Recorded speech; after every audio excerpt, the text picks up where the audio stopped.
people, welcome to Zop Lady, welcome to my channel again. Today we have an interesting topic, and since Seyram is here with me, I'm always, I have to use her in a positive way. So Seyram, what is our topic for today? So today we are going to talk about something very interesting. We are going to have a discussion. I think we have both played most roles. Yes. These roles that we are going to talk about in different ways and in different forms. So I think it gives us the platform to be able to talk to the topic. So basically we want to look at the challenges and the opportunities of being a stay-at-home mom and a career woman. So how do you balance these when you are in the different sports? What are the benefits of either of them, and what are the challenges as well?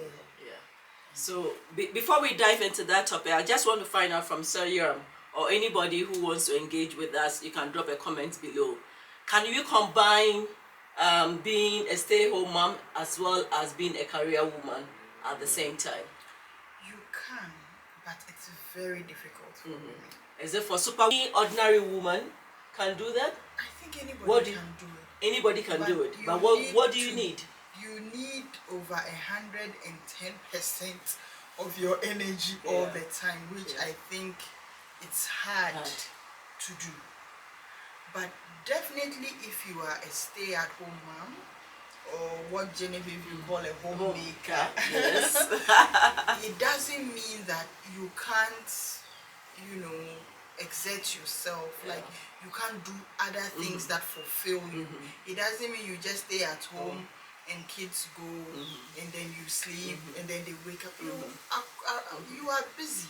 And Genevieve, the few days I've been with you, I've seen how busy you are. And it's very impressive. And becoming a stay-at-home mom, you've not just been there. Like you've been doing a lot of things. You volunteer at your kids' school. You volunteer in your community. So you give yourself up. So as you are concentrating on the home and on your children and on your family. You're still finding opportunities to build yourself. So you don't just close all avenues and say, okay, I'm just going to be at home or I'm just going to be cleaning.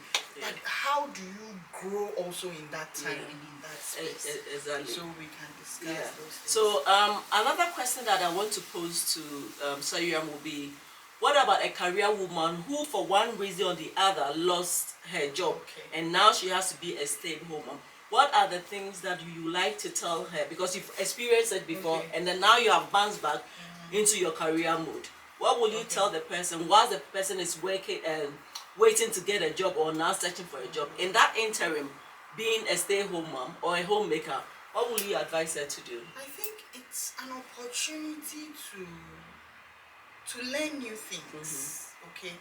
I had a break in my career when I was on a project that ended and I had to wait almost a year to get onto a new job.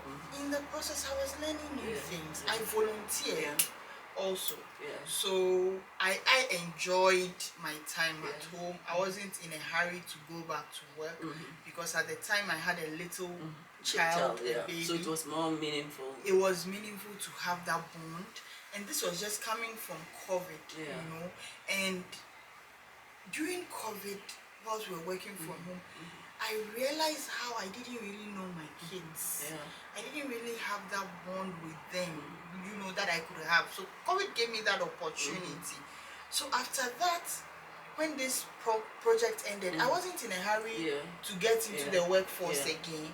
I was spending time with my family, bonding.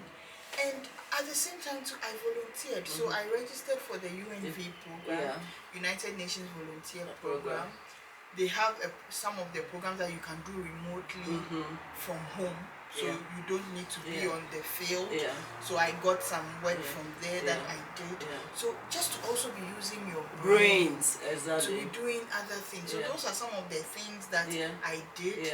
I tried to also get involved. We had a small business. I tried to get involved Yeah. in the day-to-day Yeah. running of that Yeah. business as Yeah. well. I tried to make myself available to support people who needed me. Yeah. And So, the mentorship program you did? yes, Yeah. exactly. So I also did a mentorship program where I volunteered to mentor young women in Ghana as well. So those are some of the things that I did. A friend of mine also had this program that she was running, and I volunteered for her program. Sometimes I'll give talks on different topics that affect women. But also I thought it was the time to give back to society, to your my friends. social responsibility. Exactly. And because I've been busy all my life. Like I've been working since I started working. Maybe my first full-time job I was 26, I think. So since I started working, there was no break. So now I had the opportunity to have like a break. So I was like, I actually had a discussion with God. I was like, God, what should I do? Tell me. And one of the things that I found very fulfilling was dedicating my time to my friend. I have this very good friend, and if she watches this, she knows herself. An amazing lady inside out. And this friend had struggled with wanting babies for a long time. And just around that time, she was blessed to be pregnant. Wow, so that's really nice. I'm going to be at your beck and call. Whatever you need, I'm there. So I would cook for her. I would go to her house. I would massage those feet. You know, lovely. Like I had so much fulfillment from that. Like she's wanted this so much. How do I make it worthwhile? And that's why I say we should be our cheerleaders. Exactly. You know, pregnancy is difficult. So how can I make it a bit easy for her? So I made her feel like a queen. Oh, so that's nice. She has to pay me back. So those are some of the things I did whilst I was at home, and obviously bonding with my kids. So what are some of the challenges for a career woman who is juggling between career and making her home the home she desires to have? It's not easy. And you know, sometimes one part takes more than the other. You know, for lack of a better word, I would say something must give. Sometimes something will definitely give. So you can't eat your cake and still have it, as the saying goes. Exactly. Sometimes I'm away from my kids like 2 weeks continuous. I don't see them. You know, you can only communicate via WhatsApp, and that's all you have, and you are not there for the milestones. I was telling you recently, my daughter and I have this bond that every birthday of hers is like a production. You know, the time she wants to be a princess, she wants rainbows and all that, and I am excited. You know, I share that excitement with her. So from the beginning of the year, we started like, okay, so this birthday, what do you want to be? What do you want to do? And we plan the whole year towards it, and I feel like it's making the memories. At the end, it's all you have. Exactly. You have the memories because these kids will leave. And so this year, I was so a bit disappointed and down because I missed one of the biggest milestones, which was her 6th birthday. I wasn't there, but I made sure she had a good time. She was with her grandma, and you know, everything worked out well. But I tried to make up. So once I was back, I was like, okay, you and I are going to have a date. So you try to make up for the times that you are not there. That's good. So I'm going to have a one-on-one with her, just me and her, and then we're going to have so much fun. So you have to let your kids know that, look, you are there for them. When you are present, let it count. You don't want to be at home and be working. You know. When I'm with my kids, even if it is the time that I am with them coming home from work, I make it very worthwhile. We talk. My daughter likes to talk about, you know, she's like me, she's a talker. She's a talker. I'm like, God, why will you punish me with myself? My mom says, yes, you got what you deserve. So she likes to talk, she likes to express herself. And it's so important. I give her that Give her the space. room, don't stop her. So when we are going home from work, and you know, Accra, driving, commuting, you can be in traffic for 3 hours. So we make it worthwhile. We talk in the car, we chat. She tells me everything about school. I know her friends. I know what happened in school, her teachers, how she feels about some comments that maybe teacher might have passed, and things like. And then we talk. So we have a discussion. And early in the mornings when we are going to school, we have a discussion, we bond, we talk. So every little time that you have as a career woman, you must make it count. Because you may not have that time when duty calls. And then women, okay, you can't go around always giving excuses. And my child is this, and they will not take you serious.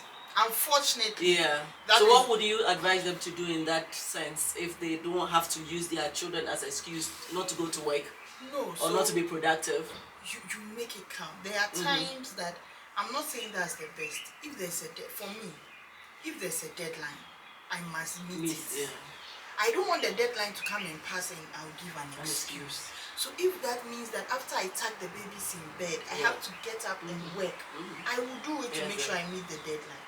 So once you are able to make your supervisors happy, if there's something very important like your child is sick, and for that reason you can't be at work, they would understand. They would not think that she's just using the woman card and trying to be lazy. Because we have to prove that we are worth the position that has been given us. As good as men can. We have some limitations, but we have to work around it, unfortunately. So also as a career woman, you have to count on family and support systems. It's very important. Okay. So that would be for those of us who are in Africa, but what about those who are in Europe and do not have the family system? So you have, if you have a partner, you support each other.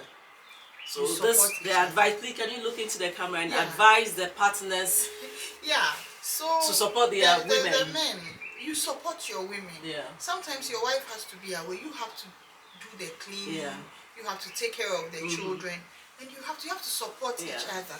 Because at the end of the day, you are building your family. Why are you doing this? Sometimes I look at me running around and going up and down. Accra, you wake up, you leave the house by 5 a.m. and all that. And I'm like, why am I doing this? Pause a second. It's because of the kids. It's because of the family. So you need to support each other. And when you have the time, you spend it with the kids. Unfortunately, we are now leaving our kids to be raised by house helps and teachers. And sometimes it's not the best. You have to also know, you have to be hands-on. Exactly. Sometimes you can't help it to need help. It's important to have help. No woman should be shamed for having help. I think because the things that you do as women, men cannot do half of it. And I'm saying this, as I was saying, what we do, juggling home and work, many men cannot do. It's a fact. It's not me trying to put down women. It's not me trying to be a feminist, which I am, by the way. But it is a fact, undeniable fact. Women can, multitask. Men can't. Sometimes leave your kids at home and go out for a day. When you they'll be calling you to come home quickly. And then you get home and the kitchen is in a mess and the house is upside down. It's like, what happened? You do it so effortlessly. And then they have to struggle. So, by all means, get help. Also make time to give yourself time. You need that space. You need that time out. Like Genevieve, you were telling me, like, sometimes you just take a break. You need a time out. You need to be stronger and to rejuvenate. Exactly, for the kids. If you need to go out with your girls or something, do it once in a while. Or you make it maybe every month. I have a girls trip. Or you and your partner go out and have you time. It's important to put all those things in. Don't lose yourself in the process of your work and raising children. Introduction, we did mention we're going to talk about the challenges and then the opportunities. So what are the opportunities for career women? Okay, so the opportunities is that you are able to support the home, you are able to add on to the income. I thought the income that you earn as a career woman goes to you and not for the support. We are supposed to be what? Helpers, helpmates. Yes. I don't believe in the scenario that your money, my money. Once we are together, it should be. We should be able to contribute together. That's my personal belief. But you should have a system that works for you. So we are not going to tell you what system you should use because what she's using is working perfectly for her, and what I'm also using is also working perfectly. So you just have to identify which one works better for you. And I also think that as a career woman, you get to experience things outside the home. as well. You get to The meet outside people, world. you get to experience, and you get to contribute to the change that you want to see in the world. Exactly. Because believe me, any job that you are doing is because you want to make change. Really. So you get to live out your passion, you know, in the workspace. But if you flip it also as a stay-at-home mom, you can also do the same. Yeah. As I was saying, when I wasn't working, I was doing other things that I was also trying to impact people's lives. And, you know, being the driver of the change I wanted to see in the world. Well, exactly. Yes. So being someone who being a change agent. Exactly. So it's exactly what I was doing. And Genevieve, you are doing so much more than that, you know. And I'm so proud of you because thank you. You have been in the corporate space for how many? Like 15 years. And you decided to take this decision to focus on your family. But you just didn't sit. You're doing your YouTube, you're doing your crocheting, other volunteer works that she's doing, and it's amazing. And the consistency. You wake up today. Genevieve told me, she's like, she has a timetable every day. She wakes up, she drops the kids, she goes through all she has to do, and she comes back, picks them, do all the rounds again, and continue. I'm like, wow. So at the end of the day, she has put in equal number of hours, if not more, than who are working. So it's the same. And at the end of the day, you know that your family also is in good hands, because ultimately no one can take care of your family better than you yourself. Than yourself. So I think all of them, you as a woman has to make it work for you. Don't be just comfortable sitting in your corner. Don't let your brain go to sleep. That's what I would say. Be active. So if something 100%. happens, if the inevitable happens, maybe your husband or your partner loses his job and you have to step in, you can step in. You are able to, you have those skills, they are still ripe, and you can go and you can work. Either you're working for yourself or going back into the workforce as, you know, in the corporate sense. You can still do it because you didn't go to sleep. Your brain is still sharp. You are researching. This lady is always researching. She has so many things that she has written down. And I mean, you are one of my inspirations. Oh, and you too. We are each other's cheerleaders. I mean, you inspire me a lot with all that she does. Like, I can't even keep her. All that She's also really an amazing woman. So maybe to crown it all, what message would you give to society that look down on corporate women and also look down on homemakers, because I don't want to use housewives because we are homemakers. What I will say is that, look, all of us are playing our role in society. All of us are finding our feet. So no one should be preferred to the other. We all have benefits in different ways. I have my challenging moments. You may have your challenging moments. But at the end of the day, we all just want to make a change in our world and in our families and in our small corners that we find ourselves. So nobody should. Sometimes you find people saying, "Oh, she's a housewife," or "She doesn't work." You work. Housewives do more work than, you know. Sometimes when I'm at home and these kids are working, I'm like, I wish I'm in the office. Exactly. Because you are mommy 24/7. You don't stop. Whether you are in the office or not, 24/7, you don't stop. You can be working and they call you, your child is sick. You run to the school, you pick the child, and you know, sometimes in the morning, I remember about 2 weeks ago, I woke up on a Monday morning, okay, we're going to school, kids wake up. My daughter was so sick. The whole day, everything cancels. I'm in mommy mode. But at the same time, so I'm doing a job where I have to also lead a team. So I have to be there for the team. I can't go off. You know, I have to find a way to merge it both, be in hospital, and then at the same time also trying to coordinate with my team and make sure that everything is going. So it is hard, but we can make it because God has given us that grace. And remember, we are the best creation. So on that special best creation of the world. I'd like to say a big thank you to Seyram, and we do our Ghana handshake. Thank you for cheering my, warming up my guest seat, Yes. and I really appreciate the time with you. Yeah. On that note, don't forget to tell a friend to tell a friend to tell a family about who? Zop Lady. Bye bye.